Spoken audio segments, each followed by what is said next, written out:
नरेंद्र मोदी के तीसरी बार प्रधानमंत्री बनने के बाद शपथ लेने पर उत्तराखंड के मुख्यमंत्री पुष्कर सिंह धामी ने पीएम मोदी को बधाई और शुभकामनाएं दी। इस दौरान सीएम धामी ने कहा कि मुझे पूरा विश्वास है कि प्रधानमंत्री मोदी का तीसरा कार्यकाल विकसित भारत के निर्माण की दिशा में मजबूती से आगे बढ़ने वाला स्वर्णिम काल होगा। उन्होंने कहा कि निश्चित तौर से प्रधानमंत्री के सशक्त नेतृत्व में देश विश्व की तीसरी बड़ी आर्थिक शक्ति बनकर उभरेगा। इसके साथ ही देशवासियों की आशाओं को पूरा करने में सहायक सिद्ध होगा। सीएम ने विश्वास जताया है कि भारत प्रधानमंत्री के नेतृत्व में विकास का नया अध्याय लिखने को तैयार है। आदरणीय प्रधानमंत्री नरेंद्र मोदी जी के नेतृत्व में तीसरी बार सरकार का गठन हो रहा है। इस तीसरे कार्यकाल में ऐतिहासिक निर्णय होंगे और जो 10 वर्षों में देश का विकास, देश जिस रफ्तार से आगे बढ़ा है उसको और तेज गति मिलेगी। मैं आदरणीय प्रधानमंत्री जी का अभिनंदन करता हूं। उनके साथ सभी माननीय मंत्रीगण जिनकी आज शपथ हो रही है उन और इसी बीच देहरादून से बड़ी खबर आ रही है। राज्य की 2 सीटों पर उपचुनाव की घोषणा हो चुकी है। बद्रीनाथ और मंगलौर विधानसभा उपचुनाव की घोषणा कर दी गई है। 14 जून से शुरू होगी नामांकन प्रक्रिया। नामांकन की आखिरी डेट 21 जून है। नामांकन वापसी की अंतिम तिथि 26 जून रखी गई है। वहीं 10 जुलाई को मतदान होगा। 13 जुलाई को मतगणना होकर नतीजे आएंगे। ये बड़ी खबर आपको बता रहे हैं देहरादून से, जहां पर 2 सीटों पर उत्तराखंड की उपचुनाव होना है। एक मंगलौर सीट और दूसरी बद्रीनाथ सीट। इन दोनों सीटों पर उपचुनाव की घोषणा कर दी गई है। 14 जून से ये जो नामांकन प्रक्रिया है इस चुनाव के लिए वो शुरू होगी। नामांकन की आखिरी तारीख 21 जून रखी गई है। इसके बाद नामांकन वापसी की आखिरी तिथि होगी 26 जून। वहीं 10 जुलाई को मतदान होगा और 13 जुलाई को मतगणना होगा और फिर नतीजे घोषित किए जाएंगे।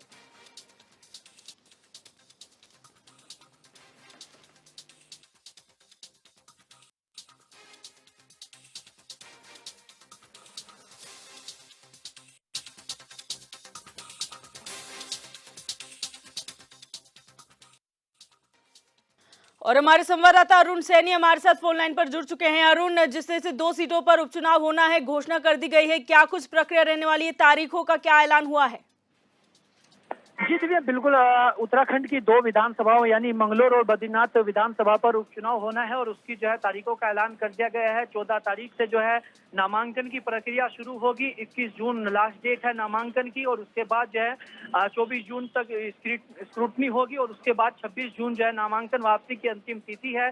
फिर उसके बाद 10 जुलाई को मतदान होगा और 13 जुलाई को जो है वो मतगणना होगी। तो यानी कि जो दोनों ही विधानसभाओं पर उपचुनाव को लेकर लगातार विपक्ष भी मांग कर रहा था कि जल्द से जल्द जो है दोनों ही विधानसभा पर उपचुनाव कराए जाए, उसको जिसको लेकर मुख्य निर्वाचन आयोग ने जो है तारीखों का ऐलान कर दिया है। और ऐसे में अब भारतीय जनता पार्टी और कांग्रेस सभी दल अपनी तैयारियों में जुट चुके हैं। दोनों ही विधानसभा सीटों पर जो है उपचुनाव अब होना है। जी, यहाँ पर अगर बात की जाए पार्टियों की तरफ से किस तरीके की तैयारी उपचुनाव को देखकर करनी पड़ रही है? जी दिव्या, बिल्कुल देखिए, चाहे तमाम राजनीतिक दलों की अगर बात की जाए तो सभी राजनीतिक दल उपचुनाव को लेकर अपनी अपनी तैयारियां करने में जुट चुके हैं। लगातार अब प्रत्याशियों के चयन को लेकर भी, कौन प्रत्याशी होगा उसको लेकर भी तैयारी सभी राजनीतिक दलों के द्वारा शुरू कर दी जाएगी। और दोनों ही विधानसभा उपचुनाव को लेकर लंबे समय से ही जो है इसकी मांग की जा रही है कि चुनाव जल्द से जल्द कराया जाना चाहिए। और सभी, जिस तरीके से बात अगर विपक्षी दल की हो या सत्ता पक्ष की हो, तो सभी की अपनी पूरी तैयारी है और सब जो है जीत का दावा दोनों ही विधानसभा सीटों पर जो है कर रहे हैं। और ऐसे में सभी की अपनी तैयारियों को लेकर जो है तमाम जो तैयारी है वो भी करना सबने शुरू कर दी है। जी, बहुत शुक्रिया जानकारी के लिए अरुण। रुक करेंगे अगली खबर का। बद्रीनाथ और केदारनाथ धाम में मौसम एक बार फिर सामान्य हो गया है। हल्की धूप के साथ दोनों धामों में दिन की शुरुआत हुई। ब्रह्म मुहूर्त में से ही बद्री केदार धाम में भक्तों का सैलाब नजर आया। आपको बता दें कि रविवार को बद्रीनाथ और केदारनाथ धाम में हल्की बारिश हुई थी, जिसके बाद तापमान में कमी आने की वजह से सुबह शाम सर्दी बढ़ गई।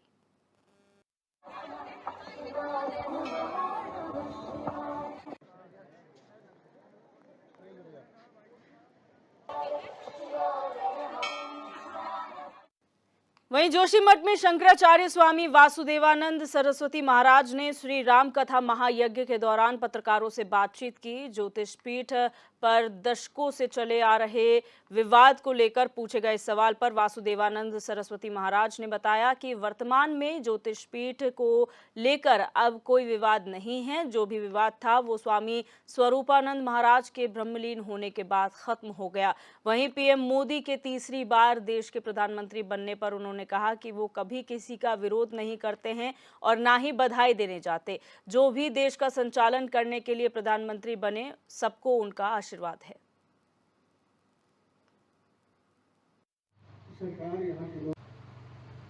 महाराज श्री स्वरूपानंद जी ने कुछ नहीं किसी को दिया न कहा और उनके पास कोई प्रमाण है। कोई भी कुछ करता नहीं, कोई कुछ नहीं, उसका कोई महत्व नहीं। जो कोई भी प्रधानमंत्री बने, देश का संचालन करे, हमारा आशीर्वाद उसे होती है। हम बधाई देने नहीं जाते हैं, आशीर्वाद हमारा। बढ़ते आगे रुक करेंगे चंपावत से खबर का, जहां जिले के बाराकोट क्षेत्र में एक वाहन चौमेल रोड पर मंगोली के पास गहरी खाई में जा गिरा। हादसे में एक व्यक्ति की मौत हो गई। वहीं मामले की सूचना मिलते ही फायर टीम एफएसएसओ के नेतृत्व में घटनास्थल पर पहुंच गई। टीम ने घने अंधेरे में कड़ी मशक्कत के बाद व्यक्ति का रेस्क्यू कर लिया और शव को कब्जे में लेकर पोस्टमार्टम के लिए भेज दिया। वहीं घटना की सूचना मिलते ही परिजनों में कोहराम मच गया। बताया जा रहा है कि व्यक्ति शादी में शामिल होने के लिए घर से निकला था जिस वक्त हादसा हुआ।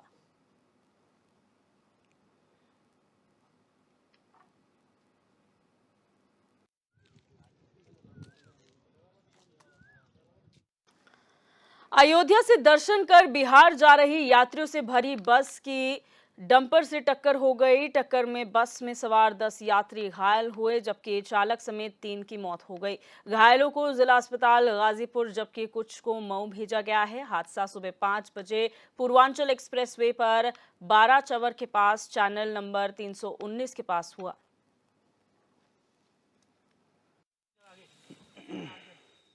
कल रात हमें 112 से सूचना मिली थी कि चौमेल में लगभग 10 बजे के आसपास ये सूचना मिली थी कि चौमेल में एक व्यक्ति की बाइक खड़ी है, उसका मोबाइल है पैरापेट पर और संभवतः वो खाई में गिर गया है। तो इस सूचना पे पुलिस भी गई, फायर सर्विस को भी भेजा गया। पता चला तो वो खाई में नीचे गिरा हुआ था, तो उसको फायर सर्विस की मदद से निकाला गया और उसको आज उसकी पीएम और पंचायत में की कार्रवाई की जा रही है। परिजनों का अभी तक कोई ऐसा कोई शक नहीं बताया गया है फिलहाल, और उसका पंचायतनामा किया जा रहा है।